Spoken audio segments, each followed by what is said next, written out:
기침이 조금 나고 콧물도 조금 나고 몸이 또 으슬으슬 춥고 이럴 때 우리가 찾는 것은 무엇이죠? 바로 종합 감기약입니다. 사실 감기에는 약이 없다는 거 알고 계시죠? 왜냐하면 이 직접적으로 바이러스를 죽이는 약은 없기 때문입니다. 워낙 변이가 다양하게 일어나고 거기에 맞춘 바이러스 제거제를 만들어내는 것도 비효율적이기 때문이죠. 그리고 감기는 증상만 완화시켜주면 특정 기간, 보통 한 3일에서 일주일 정도죠. 그 기간 동안을 잘 넘기면 감기 바이러스는 사라지고 우리는 원래의 몸 상태를 회복하게 됩니다. 자, 그렇다면 이 증상만 없애주는 이 감기약을 먹어야 할까라는 생각을 하시는 분들도 계세요. 꼭 먹는 게 좋습니다. 왜냐하면 이 증상 자체가 우리 생활에 큰 불편함을 주고요. 그리고 이 증상이 심해지게 되면 또 다른 합병증을 불러일으킬 수 있기 때문입니다. 자, 오늘은 이런 종합감기약에 대해서 한번 살펴볼 텐데, 종합감기약에는 이제 어떤 종류가 있는지, 그리고 증상에 따라서 어떤 선택을 하면 좋을지, 그리고 효과 좋은 종합감기약을 고르는 방법이 따로 있는지 없는지 오늘 저와 함께 살펴보는 시간 가져보겠습니다. 시작하기 전에 종합감기약의 기본적인 구성에 대해서 한번 이야기를 해볼게요. 보통 종합감기약에는 해열 진통제가 기본으로 들어가 있습니다. 아세타미노펜이고 타이레놀의 성분이기도 하죠. 그리고 콧물이 나오는 거를 막아주는 항히스타민제, 그리고 기침 억제제, 그다음에 코막힘 예방약 뭐 이런 것들도 들어가 있고요. 추가적으로 그 특정 감기약에 따라서는 이제 카페인이 들어가 있는 경우도 있고요. 비타민이 들어가 있는 경우도 있습니다.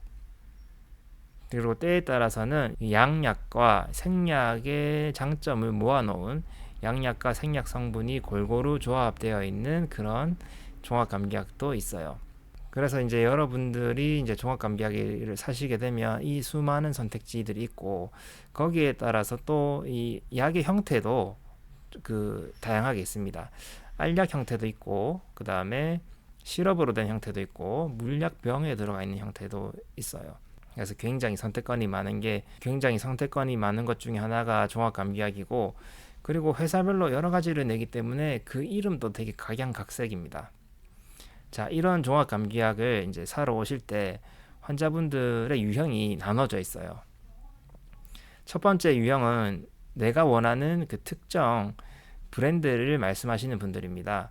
이런 분들은 보통 경험이 많거나 그리고 내가 이런 증상이 있을 때 이 약을 먹으면 바로 낫더라라는 확신이 있어서 이제 오시는 분들이 많아요.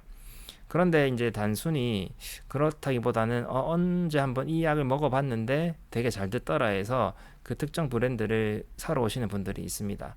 하지만 이 종합감기약 성분들은 거의 다 비슷해요.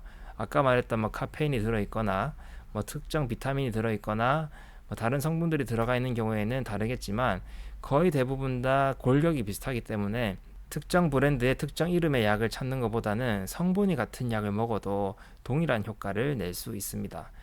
그러니 이제 약사님들께서 성분 같은 거 드리려고 할 때 그렇게 주저하지 않으셔도 돼요.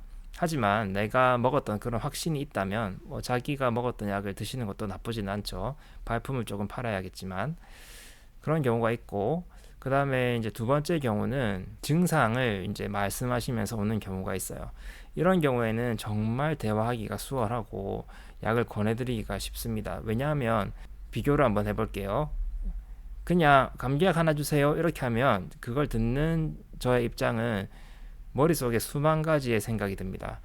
이 사람이 말하는 감기는 뭔지, 이 사람이 말하는 감기는 뭔지, 그리고 어떤 증상이 있는지에 대한 정보가 없기 때문에 어떤 약을 드려야 되는지가 막막하거든요. 그래서 제가 거꾸로 물어봐야 되는 상황입니다. 뭐 콧물이 있으세요? 머리가 아프세요? 기침이 나세요? 이렇게 물어서 이야기를 한 다음에 환자로부터 정보를 얻은 다음에 거기에 맞는 이제 약을 줘야 되는 상황이죠. 하지만 보통 이제 감기약 하나 주세요 이렇게 하시는 분들은 종합감기약을 원할 때가 많곤 합니다.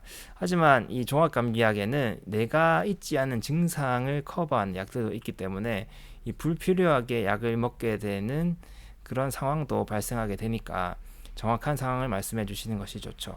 자, 왜 이것을 강조하냐면 이 감기의 증상은 되게 범위가 다양하고 종류도 다양하기 때문입니다. 예를 들어서 이제 코 하나를 예로 들자면 감기에 걸려서 어떤 분들은 이제 콧물이 주룩주룩 흐르는 분들이 있고요. 어떤 분들은 코가 꽉 막혀 버리는 분들이 있고 어떤 분들은 코가 막 뒤로 넘어가는 듯한 느낌을 호소하시는 분들이 많이 있습니다. 그리고 기침 같은 경우에도 목이 바짝바짝 타면서 마른 기침을 하시는 분들이 있고요. 그리고 가래가 꽉 끼어 있어서 답답한 기침을 하시는 분들도 있고, 기침을 할 때 가슴 통증을 호소하시는 분들도 있고요. 밤에 잘 때 기침을 호소하시는 분들도 있고, 낮에도 기침을 한다 이렇게 하시는 분들도 있습니다. 되게 여러 가지 증상들이 많이 있어요. 그런데 이제 이런 각각의 경우에 대해서 우리가 써야 되는 약들도 다양하게 존재합니다. 그래서 이렇게 다양한 정보가 존재하면 거기에 알맞는 약을 딱 꼬집어서 줄 수가 있단 말이죠. 그래서 자신의 증상을 자세하게 말씀하면 말씀하실수록 이 약사님들께서 판단할 수 있는 폭이 넓어지고요. 권할 수 있는 약의 종류의 개수가 늘어납니다. 그렇다고 뭐 돈을 더 벌겠다고 이것저것 끼워 넣는 게 아니라 딱 맞는 적재적소의 약을 쓰기 위해서이니까요. 그 점은 꼭 참고하셔서 말씀해 주시는 게 좋을 것 같습니다.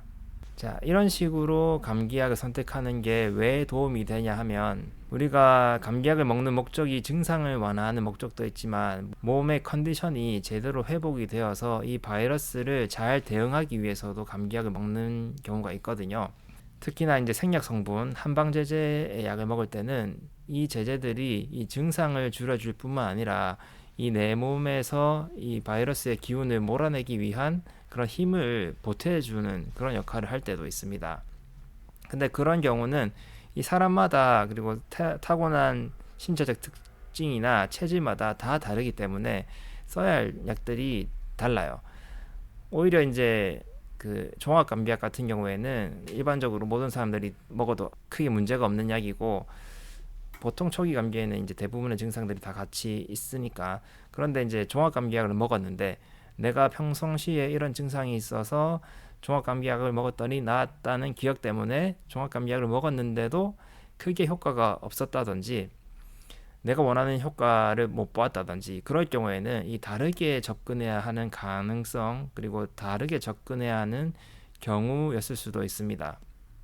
그럴 경우에는 약사님께 여쭤봐도 되고 병원에 가도 되겠죠. 일반적인 경우랑 다른 경우니까요. 그래서 이제 어떤 한 특정한 증상이 일어났을 때 그 밑에 있는 깔려 있는 원인들이 되게 다양하기 때문에 이 자의적인 판단에 의해서 종합감기약만 이제 먹는다는 것은 크게 좋지 않은 선택이죠.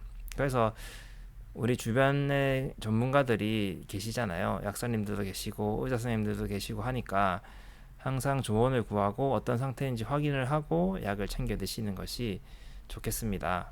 그래서 정리를 해보면 내가 감기 증상이 있을 때 내가 먹었던 특정 브랜드의 약을 고집하는 것도 뭐 크게 나쁜 일은 아니지만 그걸 먹었을 때 효과가 없었다거나 아니면 증상이 일반적인 경우와 달랐다거나 할 때는 꼭 약국에서 증상을 먼저 말씀을 해주시고 약을 권해 받는 것이 훨씬 더 효율적이고 좋습니다.